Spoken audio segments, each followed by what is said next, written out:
It starts out with your conventional kill.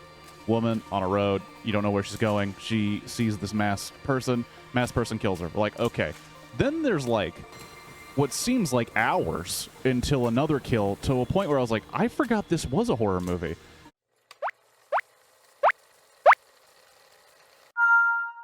Hello and welcome to Blockbuster Review. If you don't know what that is where I play a single game of Tetris Marathon and try to review a film before the blocks reach the top or until 150 lines. Spoilers are at line 50. And here we go. They Slash Them is a horror movie exclusively to Peacock that I am not 100% sure if it's due to the joke that was floating around online that I don't remember exactly how it goes, and I don't want to butcher it, but it was something like, what do you call a non-binary serial killer movie. It's called They Slash Them. I don't know if they made it because of that joke, and I don't know if they repurposed the title for their movie that was already written. Either way, it kind of sucks. So this movie is about a LGBTQ plus conversion camp, ? It seems like a belittling and shitty camp, which I know is the point, but Kevin Bacon's in this, which is very unfortunate for Kevin Bacon, who I believe is eternal based on his existence on this earth still. But he's in it as this counselor, runs like this family-owned camp that from the very beginning he's like, look, man, we're not going to tell you how to act and how to be. We're going to just, kind of enforce strict gender roles and try to be more traditional around here and see what you think. And then by like 2/3 of the way through the movie, he's making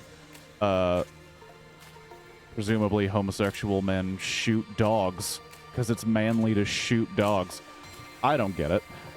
The point is, the movie is supposed to be kind of your traditional campy horror flick, and also is trying to make a statement about LGBTQ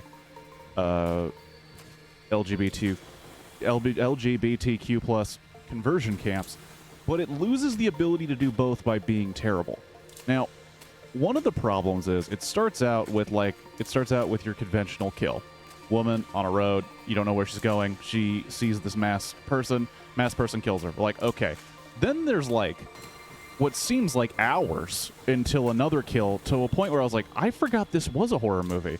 For half a second, I thought I was just in a harrowing story about young people at this camp they don't want to be at, when in reality it's this shitty horror movie.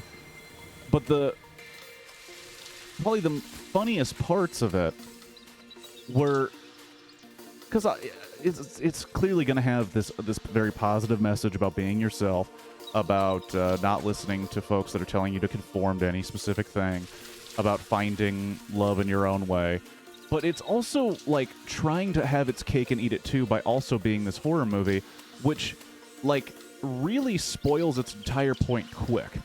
Because this masked figure, if it was also going after some of the campers at any point, then we might have questions about the killer's motive. I'm already at spoilers, so I don't care. But this killer kills a random woman in the woods, then is absent for a very, very long time, then starts killing counselors who we've already seen be really shitty, terrible people. So we're like, okay, so clearly it has a problem with the counselors and none of our LGBTQ plus folks. And it never even gives a hint that they were in danger at any point. So obviously the killer is on some sort of righteous kill streak. So what am I worried about? It's only going to... the killer's only going to be killing bad people. And then I may sound completely befuddled and all over the place. It's because the movie is.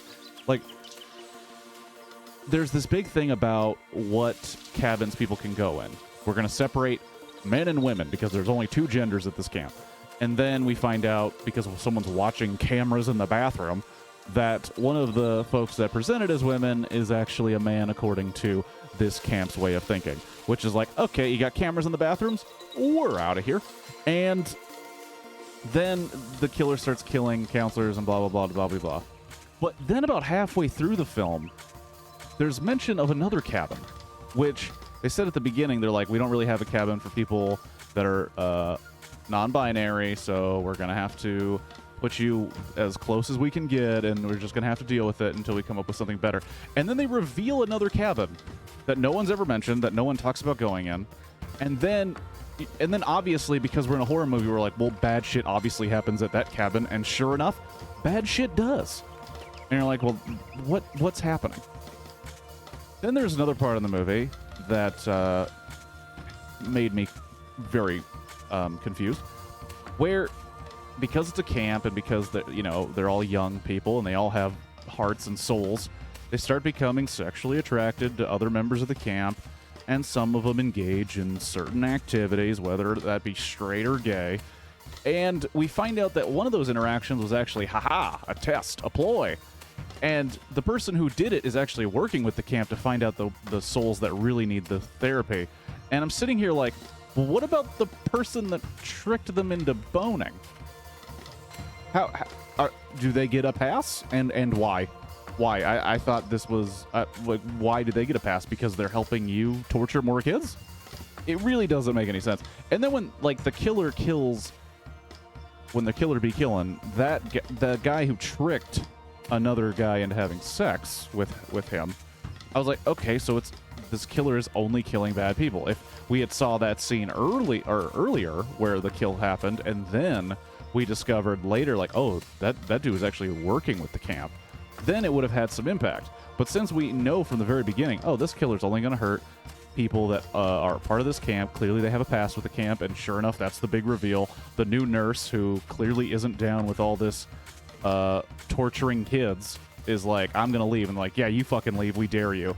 Turns out they were a former member of the camp, came to get revenge, and one of the non-binary folk says, no, let's not do that. That's not the right way to deal with stuff like this, and the movie ends. All this to say, I didn't like the movie. I don't think it was very good.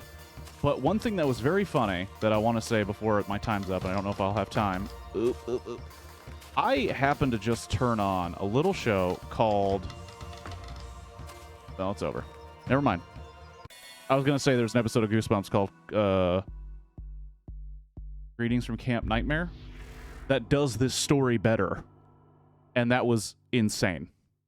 Turned on that episode and was like, why is this episode of Goosebumps better structured and paced than they/them on Peacock? Anyway, it's on Peacock if you want to watch it. I don't recommend it, but you do you. Have a good one. Peace.